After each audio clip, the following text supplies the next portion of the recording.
Alors nous sommes arrivés d'Af Yud Bet de Nazir pour le jeudi 19 Elul HaRachamim, jeudi 19 d'Af Yud Bet, mais il nous restait juste les deux dernières lignes de Yud Aleph Hamud Bet en bas. Amar Rabbi Ishaq Bar Yosef, Amar Rabbi Yohanan. Il a donc dit Rabbi Ishaq, il a dit Rabbi Ishaq, fils de Yosef, Amar Rabbi Yohanan, au nom de Rabbi Yohanan. Ha'omer lishlocho, se vekadesh li isha stam. Un homme il dit à un shaliach, tu vas me trouver une femme et tu vas me marier, tu vas me faire kiddushin à une femme. Stam. Il n'a pas dit dans quelle ville il va, quelle femme il prend, où elle. Et qu'est-ce qui se passe? Asud bechol anashim sheba'olam. Après le shaliach il est mort. Après qu'il a fait kiddushin, le shaliach il est mort. Maintenant il ne sait pas lui dire quelle femme il a pris. Donc cet homme-là, il est interdit de toutes les femmes du monde. Parce que si il va épouser celle-là, peut-être que le shaliach il lui a déjà pris sa soeur, sa fille, sa grand-mère, etc. Pourquoi? La Gemara a dit Hazaka shaliach oseh shlihuto. On a une hazaka, quand on envoie un shaliach faire une mission, c'est sûr qu'il a fait la mission. Donc c'est sûr qu'il a fait kiddushin. Maintenant on ne sait pas avec quelle femme. Peut-être que la femme que lui va prendre, c'est la sœur de cela, ou la mère de cela, ou la fille de cela, ou la... Hazaka, il y a marqué Hazaka. On a une probabilité qu'un shaliach, il fait ses chachères. Il n'y a pas d'aller là. Il n'y a pas d'aller. Imagine qu'il a pris à Marseille. Non, il va sur la route en allant chercher cette femme-là. Qui t'a dit qu'il est allé sur la route? Peut-être qu'à Marseille, il a trouvé une fille. Bien, il a dit voilà. Maman, il ne peut pas trouver une femme qui a ni mère, ni soeur. Il va rajouter un peu un cas pareil. Mais pour l'instant... Pas de problème. Alors,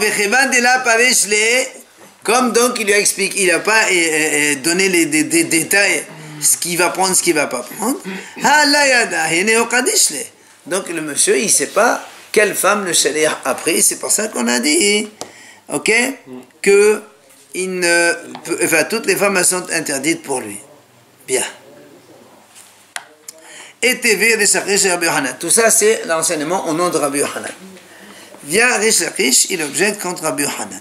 Il fait une objection. Il dit, c'est marqué, la Mishnah, donc, Kenim, Ken Stuma. Alors, Kenim, on a déjà mentionné ça quelque part. Ken, c'est deux oiseaux qu'on amène quand, par exemple, une femme Zav, Zava, Yoledet, Metzora, tout ça, ils doivent apporter deux oiseaux Beth Amidash. Ah, on a un Hatat. Alors la Mishnah dit, Ken Stuma, Sheparha Gozal Ehad Mehem La'avi La'olam. Quelqu'un, il a acheté deux oiseaux, ou une femme ou un homme, pour amener un korban au Hatat. Seulement, il n'a pas encore désigné celui-là Hatat. Il a dit, voilà les deux oiseaux. Alors, manque de peau, il y en a un qui s'est envolé. Il est parti où? On ne sait pas où. Un des deux, il est parti. Ou encore, ou bien, une, elle est partie parmi Hataot Metot. Elle s'est mélangée avec d'autres oiseaux qui sont Hatat Meta. On avait vu déjà le cas d'un korban Hatat qui doit mourir. Voilà, si le propriétaire s'est déjà pardonné de la faute, ou encore, etc. Ou bien l'un des deux, il est mort. Un des deux oisillons, il est mort. Qu'est-ce qu'il fait? Il razoug la chaîne.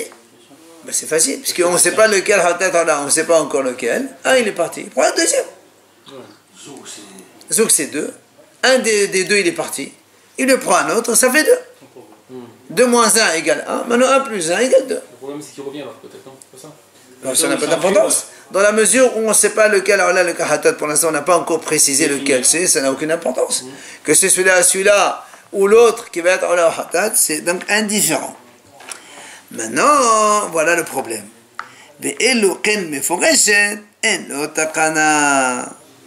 Si maintenant, ce Ken il est meforeshet, c'est-à-dire, il a dit, ça c'est Ola, ça c'est Hatat, après un il s'est envolé, il ne sait pas lequel.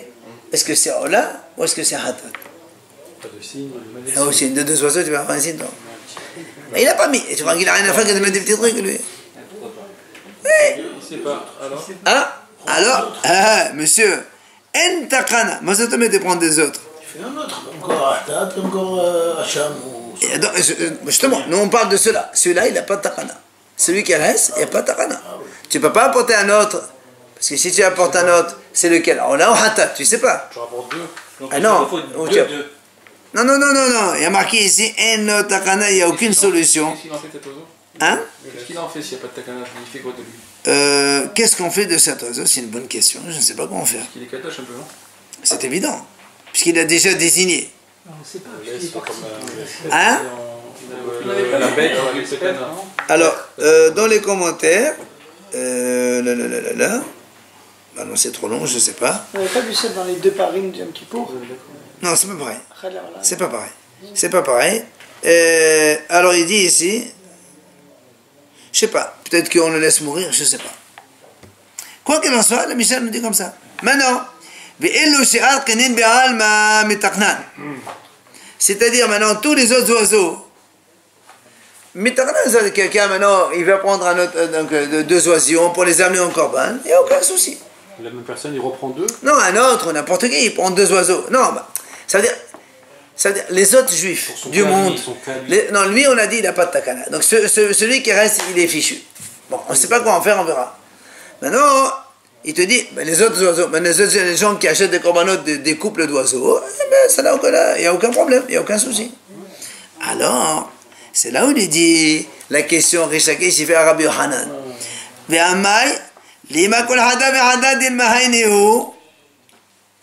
Toi, tu as dit, Rabbi Yohanan, quand un homme il envoie un salaire pour prendre une femme, comme on ne sait pas laquelle, il est interdit de toutes les femmes. Alors pourquoi on ne dit pas la même chose? Quand un monsieur il apporte deux oiseaux, peut-être un de ces deux oiseaux, c'est celui qui s'est sauvé de l'autre. Ah ouais? Dans ces cas-là, lui aussi il n'a pas de takana. Mais l'autre là-bas, c'est l'adultère, c'est quelque chose de grave là-bas. Quel grave? Apporter un korban, un korban, et non, parce qu'un korban hatat qui n'est pas hatat, tu l'amènes dans le bétamida, c'est problématique aussi. Quoi qu'il en soit, il faut une bonne objection. D'accord? C'est une bonne objection. Ok? Si c'est d'après toi, donc là aussi, personne n'aurait pu amener des oiseaux. Amalé, Rabbi Yohanan, il lui répond. Il dit, monsieur, qu'est-ce que tu racontes? Il dit, moi je te parle d'une femme. Une femme, ça ne bouge pas. Ça veut dire dans le sens où une femme, quand tu es à la maison, elle ne bouge pas de ta maison. Donc le monsieur, quand il est parti la chercher, il a été la chercher à la maison. Donc après, c'est pour ça qu'on dit qu'il ne peut pas prendre une autre. Parce que peut-être que c'est celle-là qu'il a prise. Mais des oiseaux, quand il est là dans la nature, les oiseaux, il ne va pas rester là où il est. Il va aller dans la nature. Donc tu ne peux pas comparer les deux choses, la même chose, ça n'a rien à voir. D'accord? Alors n'oubliez pas une chose quand même, que nous, dans le principe de la halakha, nous avons comme ça, quelque chose qui est kavua, qui est mersal, mersadame. Et kol de farish meruba farish. C'est-à-dire, quelqu'un qui vient d'une majorité, meruba farish. Le rove des oiseaux, ils sont normaux. C'est pour ça que comme les oiseaux, ils bougent dans tous les sens, alors on a dit, celui qui prend un oisillon, ben, il n'y a pas de problème de peut-être que c'est un korban hatat. Mais par contre, la femme, comme elle est posée quelque part, là, c'est comme s'il y a 50% des femmes, elles sont là, et 50% sont là-bas, et donc il y a erreur de 50 sur 50, c'est pour ça qu'on dit que c'est assourd. Donc, Rabbi Yohanan, il répond, impeccable, donc, sur l'objection de Rish Lakish. Tu peux pas dire que la femme, elle fait partie d'une majorité quand même? Si. Elle fait partie d'une majorité. Quelle majorité? Au contraire. C'est moitié-moitié. Et non, on a dit 50-50. D'accord, c'est une femme parmi la majorité. Haramim disent, justement, Haramim dit, bravo, c'est une femme comme elle est posée dans la maison. Ça s'appelle mersamès, c'est comme l'histoire de la viande des boucheries. Vous vous rappelez, on avait 10 boucheries, la viande dans le magasin où elle est sortie dehors. C'est comme ça. Maintenant, la Gemara dit, tu vas me dire, ouais, peut-être que la femme, en fait, quand il l'a trouvée au marché. Elle était en promenade, la femme. Il a dit, voilà, tu veux te marier avec ce monsieur? Elle a dit, il n'y a pas de problème. Donc elle était aussi, elle bouge. Elle n'est pas installée. Elle lui dit, monsieur, c'est pas pareil quand même. Il dit, même si tu dis que la femme, elle a trouvé dehors, bah, elle va finir par rentrer chez elle. Elle va se poser là-bas, elle ne va pas ressortir. Mais les oiseaux, ça bouge dans tous les sens. Tout le temps, ça bouge, ça va pas quelque part. Donc c'est pas une objection, il a bien répondu. Amar Rava. Viens, Rava, il nous donne quand même une petite précision. Au modé Rabbi Yohanan, bien qu'on a dit que Rabbi Yochanan, il a dit tout à l'heure que si quelqu'un il envoie un shaliach pour lui prendre une femme, mais Kadesh une femme, et après il est mort, il ne sait pas laquelle, il a interdit toutes les femmes, il dit, Rava, attention, Modé Rabbi Yochanan. Rabbi Yochanan est d'accord que si c'est une femme, Be'isha, she'en la, lo bat, velo bat bat, velo bat ben, velo em, velo em, velo hot, d'accord? Si une femme, elle n'a pas ni de mère, ni de grand-mère, ni de fille, ni de petite-fille, ni de sœur, il n'y a aucun risque, si tu veux. Là, il n'y a pas de problème, il peut se marier.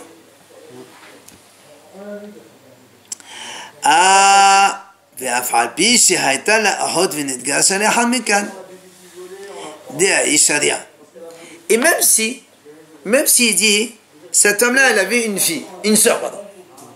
Imagine, Sarah, Léa. Donc, ou deux femmes, on ne dit pas Sarah, parce que Sarah et Léa, c'est pas bien. Donc, une, elle était mariée. Donc, c'est deux sœurs. Maintenant, elle a divorcé. Alors, tu vas me dire, peut-être que il a pu prendre la fille quand elle était divorcée déjà. Lui, il nous dit comme ça.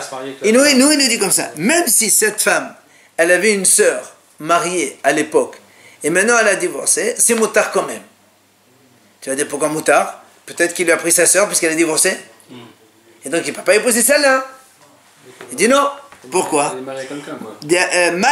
Pourquoi? Il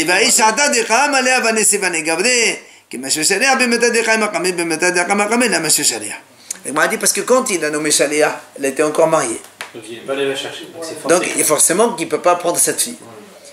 Même si après la fille, elle divorce, elle devient libre, on ne va pas dire que le Shalia, il dépend de son moment où il lui a donné la chéroute. Quand il lui a donné la chéroute, elle était mariée. Même si le lendemain, elle divorce, on va selon le moment où il a fait la chéroute. Voilà. Quand j'ai nommé Shalia, c'est au moment où elle était mariée, donc il n'y a aucun risque. C'est bon, donc là on a répondu à la... Rabat, il a donné une petite nuance. Donc il faut bien retenir ça, parce que c'est sur ça qu'on va discuter maintenant. Ça veut dire que quand on nomme la Shalia, c'est sur le moment quelque chose qui est dispo maintenant. Or, comme maintenant, à ce moment-là, la fille, elle était mariée, donc il n'y a aucun risque que ce monsieur, il a choisi l'autre, donc il peut se marier avec celle-là. Alors, là vient la Gemara objecter, on pose une question contre Rava. Il dit, nous on a vu dans notre Mishnah, hier on a vu ça, moi, un monsieur il fait un vœu, il dit voilà, je veux faire un vœu d'être nazir, et aussi d'apporter un korban d'un nazir. On a dit ça hier. Hier on a dit ça. Bishama Havero, un ami à lui, il était à côté, il a entendu. Alors il a dit, il a dit moi aussi, et aussi je veux raser un nazir, je veux apporter un korban d'un nazir. Qu'est-ce qu'on a dit hier dans la Mishnah? S'ils sont intelligents tous les deux, pour faire des économies, un il offre le korban à son copain, et l'autre il offre le korban à son copain, et on est tranquille, il a fait les deux vœux tous les deux, chacun il est tranquille. Sinon il y a un problème, sinon on a dit hier, moi j'ai fait un vœu d'être nazir et de raser un nazir, donc je fais nazir pour moi-même et j'apporte mon korban et je apporte le korban d'un autre, et lui aussi il a entendu, il a fait ça, il fait la même chose, il a fait nazir, il apporte son korban et après il achète un korban d'un autre aussi. C'est là où la Gemara va poser la question. Elle dit Bishama batra ika kadma akame. Et la kadma ika batra akame. La Gemara dit je comprends. Le deuxième, quand il a dit moi aussi, je veux raser un nazir. Parce qu'il a entendu qu'il y avait un nazir devant lui. Puisque le monsieur il a dit, le premier il a dit je suis nazir et je veux raser un nazir. Après l'autre il dit moi aussi je fais nazir et moi aussi je veux raser un nazir. Quand il a dit je veux raser un nazir, il y avait un nazir de disponible, puisqu'il est à côté. Ça c'est le deuxième. Mais le premier, quand il a dit je veux faire un nazir et je veux raser un nazir, il n'y a aucun nazir pour l'instant de disponible. Alors toi tu m'as dit tout à l'heure qu'on ne peut faire shalia que quand il y a disponibilité. Or ici, comment il peut raser un shalia qui n'existe pas encore? Vous avez compris? Tout à l'heure on a dit, le shalia, quand il a envoyé, le monsieur quand il a envoyé le shalia pour prendre une femme, on va selon le moment. Si la femme maintenant elle est mariée, il n'y a aucun souci. On va selon le moment. Alors il te dit ici aussi, si tu vas selon le moment, maintenant il n'y a pas de disponibilité. Le monsieur, quand il a dit je veux raser un nazir, comment tu peux raser un monsieur qui n'est pas encore nazir? Le chaliar, il doit faire ça, mais l'autre, c'est pas un chaliar. C'est la même chose. Pareil. Nous, on va selon le moment. Quand est-ce que ça marche? C'est quand c'est sur le moment. Et toi, tu dis maintenant, sur le moment, maintenant à 19h30 précise, je dis voilà, je suis nazir et je veux raser un nazir. Mais pour l'instant, il n'y a pas de nazir. Comment après, tu me dis, à 19h31, tu as entendu quelqu'un, il a fait nazir, tu dis voilà, je vais maintenant, je peux offrir le corban dessus, là, c'est pas possible. Tu ne peux pas faire un neder sur quelque chose qui n'est pas encore existante.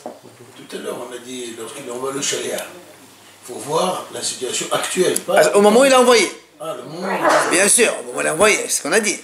Bisman Shehuta, au moment de la Shehut. Elle était mariée, donc il n'y a aucun souci. On va selon le moment maintenant. C'est pour ça qu'il dit maintenant, il n'y a pas de nazir. Comment tu vas offrir un corban de nazir qui n'était pas encore là? La question contre Rava, ok? Je comprends pas, il a envoyé un chaliar. Et la femme, elle était déjà mariée. Non, il a envoyé un chaliar pour lui marier une femme. Oui. Et comme il y avait deux sœurs, une elle était mariée et l'autre non. Donc il ne peut pas prendre la femme mariée. Donc du coup il prend un peu celle-là. Donc cette femme-là, elle est considérée comme avoir ni sœur ni rien. Donc c'est ceux qui peuvent la prendre, il n'y a pas de confusion. Et là, on a dit voilà comment il faut comprendre. Pour accepter ce qu'on a dit hier la Mishnah, on est obligé de dire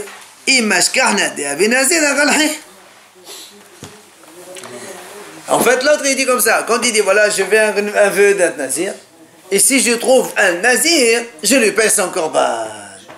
Précise. Il a précisé. Alors du coup, chez nous aussi on peut dire la même chose. C'est pour ça qu'on dit Achanami, c'est dans le cas de la femme.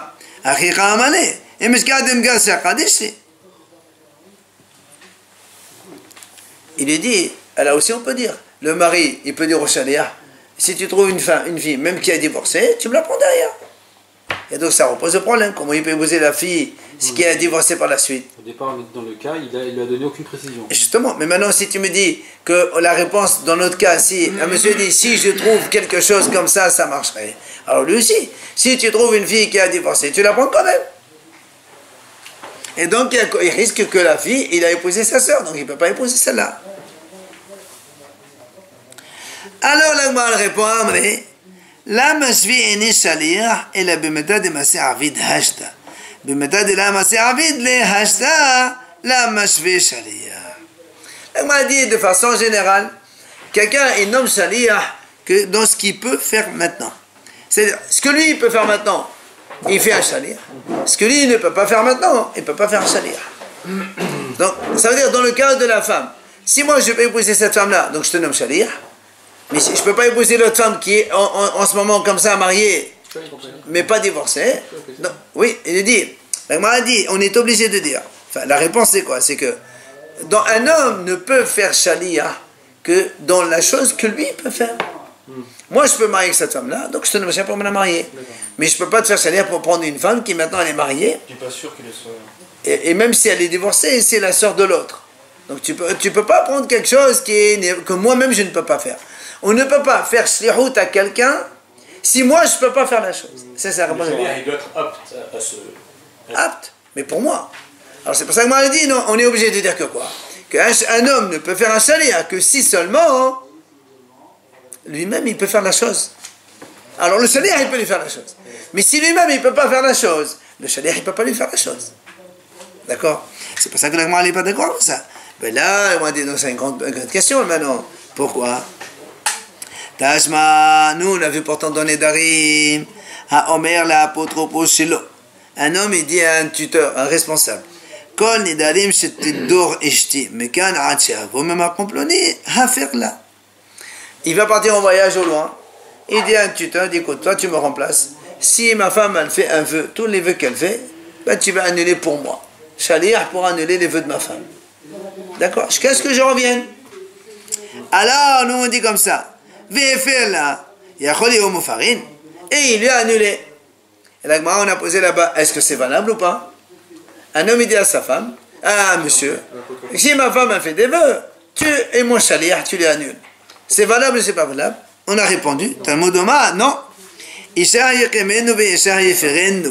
Il n'y a que le mari qui peut confirmer, maintenir un vœu ou annuler un vœu. Il ne peut pas nommer un shaliach. Il y a aussi le fait de Ishama, Isha. Nous, Shama, ça c'est Shama, mais peut-être pour l'annuler après. Non, ça c'est Iremen, non. Non, mais comment il peut être méfir si lui il n'a pas Shama? Mais sinon, on nomme un tuteur pour écouter à sa place. Ah, tu veux que le. Oui, c'est la même chose. Ça, c'est Devré Rabbi Yoshia. Rabbi Yoshia, il dit comme ça. Il dit impossible. On ne peut pas nommer un tuteur pour annuler les vœux de sa femme. Ça n'existe pas. Rabbi Yonatan. Rabbi Yonatan, il dit non, pas d'accord, monsieur. Matsino Bechol Makom Sheshua Shadam Kemoto. Une notion qui est tellement connue. Shloho Shadam Kemoto. Le shaliach d'un homme, c'est que ça le remplace. Donc si tu nommes shaliach, il peut très bien annuler à ta place, c'est le problème. Mais il y a des cas où non, il ne peut pas. Justement, lui, il te dit pas de cas. Shloho Shadam Kemoto. Alors, l'agma dit, regarde ce qu'il dit maintenant.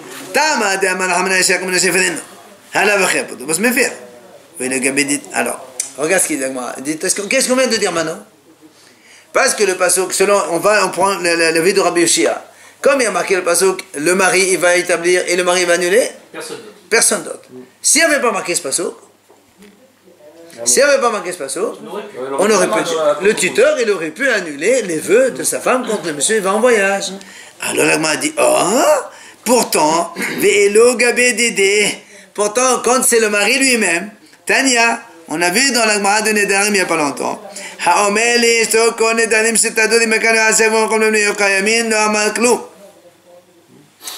homme il va en voyage, il dit à sa femme, voilà madame, je reviens dans un mois, tous les vœux que tu fais jusque-là, d'accord? Ils sont maintenus. Nous on a dit le haya, zéro. Parce qu'on ne peut pas maintenir un vœu qui n'existe pas. Maintenant, s'il lui dit Hariel Moufarin, ils sont annulés. Il va en voyage en un mois, il dit dès que je reviens, dans un mois, tous les vœux que tu fais dès maintenant jusqu'à la fin, c'est annulé. Alors là-bas on a vu Mahloket. Rabbi Eliezer domaine Moufa. Chachamim ont dit mais non Moufa.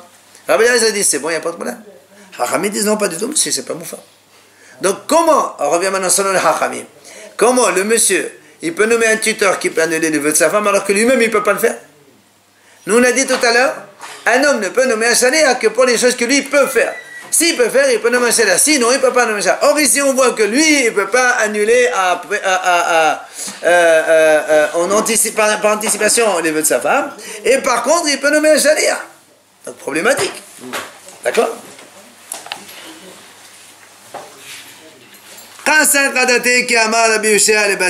Donc évidemment on convient ensemble que Rabbi Yoshia il pense comme les Hachamim. Et donc il ne peut pas annuler. D'accord? Sinon, s'il n'y avait pas le pasuk, l'apôtre possible peut annuler. Donc notre question elle est là. Comment l'homme lui-même ne peut pas annuler et son tuteur, son shaliach, il peut annuler? On vient de dire maintenant. Normalement, un homme, quand il nomme un tuteur, il n'a pas le droit d'annuler. Pourquoi? Parce qu'il a marqué c'est à cause du pasuk. S'il n'y avait pas de pasuk, il aurait pu le faire. Donc tu vois bien qu'un shaliach il peut annuler le vœu d'une femme par anticipation. Alors comment un shaliach il peut faire des choses que le monsieur lui-même il ne peut pas faire? On n'a pas parlé par anticipation. Si, on parle de ça. Le shaliach, il entend la femme. Non. Le monsieur il va en voyage, il dit à un shaliach, écoute, moi je reviens dans un mois. Pendant tout ce mois-là, si ma femme elle fait un vœu, tu l'annules. Hop, voilà. Et nous on a dit. Il est présent, donc la femme elle fait un vœu, il est présent, il entend. Mais c'est un tuteur, c'est un shaliach. On est en train de dire maintenant que le shaliach ne peut faire que ce que l'homme peut faire.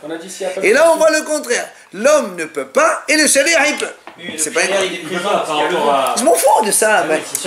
On a un principe de raisonnement. On est arrivé à un principe de raisonnement que le shaliach ne peut faire que ce que l'homme fait. Sur ça, on pose des questions. Je ne parle pas de la chose comme elle est. Tu réponds maintenant, tu me réponds par un principe que je te donnerai de suite. Alors là, elle repousse. Elle dit, qui t'a dit que Rabbi Yoshia est pas selon les Hachamim? Alors on a dit, peut-être que Rabbi Yoshia qui a dit qu'on peut faire, oui, et ça marche, il parle selon Rabbi Eliezer, qui a dit que quand un homme, écoutez bien, quand un homme il voyage, il dit à sa femme, tous les vœux que tu fais d'ici un mois, ils sont annulés. Rabbi Eliezer a dit, c'est bon, ça marche. Ouais. On n'a pas besoin de l'apotropos alors. Super, c'est ce qu'il dit. Et après, la malédiction shaliach, en effet là. Alors pourquoi tu as besoin de l'apotropos? Exactement. Si toi tu dis ça, là, pourquoi on a l'histoire de l'apotropos? Un homme il va en voyage, il amène un shaliach, il dit écoute monsieur, si ma femme elle fait un vœu d'ici à moi, tu annules, bah t'as qu'à annuler toi-même. D'accord? Alors la Gemara dit non.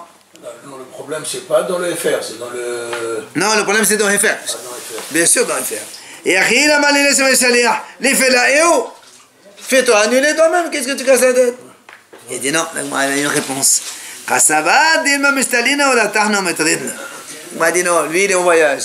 Il a peur que il sera occupé, ou il sera en colère, ou il va oublier. Il veut s'assurer qu'il n'y a pas de problème. Il met quelqu'un présent, il dit écoute voilà monsieur, tu es là, tu entends, hop, le mieux hop, tu annules, et puis c'est terminé. D'accord? Allez, on fait la nouvelle Mishnah. Matnitin. Si un homme il dit je fais un vœu de raser la moitié d'un nazir, c'est-à-dire de payer la moitié des korbanot d'un nazir.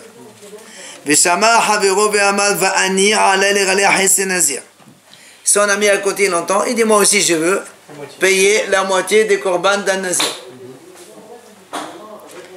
Alors la Mishnah elle dit selon Rabbi Meir ça n'existe pas Hatsi Nazir. Tu dis, c'est pas de korbanot, la moitié d'un korban d'un nazir, ça n'existe pas la Hatsi Nazir. Alors, Zé Megaleh Nazir Shalem, Zé Megaleh Nazir Shalem, Divrei Rabbi Meir. Rabbi Meir dit, monsieur, il n'y a pas, tu payes entier. Il n'y a pas moitié d'un nazir, ça n'existe pas. On arrête pas de parler du prière de Hatsi. Hachamim, oui. Zé Megaleh Hatsi Nazir, Zé Megaleh Nazir. Hachamim disent, non, il n'y a pas de problème, ils peuvent s'assurer. Si chacun il fait la moitié, ça marche. Ça, c'est la vie de Hachamim. Alors, donc ça c'est la Mishnah. Gemara Amarava. Hakol Modim. Donc on vient de voir maintenant Mahalak de Rabbi Meir et Hachamim quand quelqu'un dit Megaleh Hatsi Nazir. Il dit par contre, Rabbi dit Hakol Modim, tous les deux ils sont d'accord. Pourquoi? Kol echad amar hesi korbanot nazir alay, hesi korban maiti. Korbanot hesi nazir alay, kol korban ba'ayatouye. Il dit comme ça. Rabbi dit il y a un point sur lequel tout le monde est d'accord. Rabbi Meir comme les Hachamim. Ça veut dire, si quelqu'un dit comme ça, je fais un vœu de payer la moitié des korbanot d'un nazir. La moitié des korbanot d'un nazir. Alors là, il paye la moitié des korbanot d'un nazir. Il n'a pas parlé de moitié de nazir, lui. Il a dit la moitié des korbanot d'un nazir. J'ai le droit d'offrir la moitié de korbanot d'un nazir. On n'a rien, non. Mais c'est un dernier Hassan Nazir. C'est le problème. C'est pour ça qu'il lui dit. S'il a clarifié, il a dit je veux payer la moitié des korbanot d'un nazir, ben, ça marche. Et aussi, tout le monde est d'accord. Si quelqu'un dit je fais le vœu de payer les korbanot de la moitié d'un nazir, d'accord? Il dit, je fais un vœu de payer les korbanot de la moitié d'un nazir. Tous les deux sont d'accord qu'il est obligé de payer tout, parce que moitié d'un nazir, ça n'existe pas.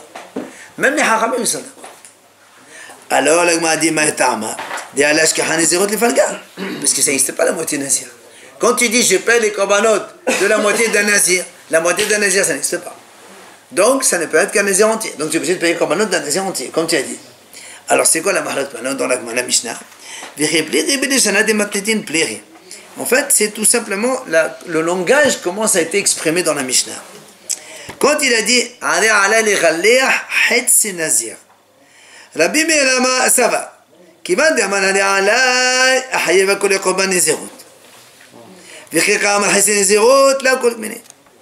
Rabbi Meir dit comme ça. Lui, il a dit comme ça. Comment il a dit? Il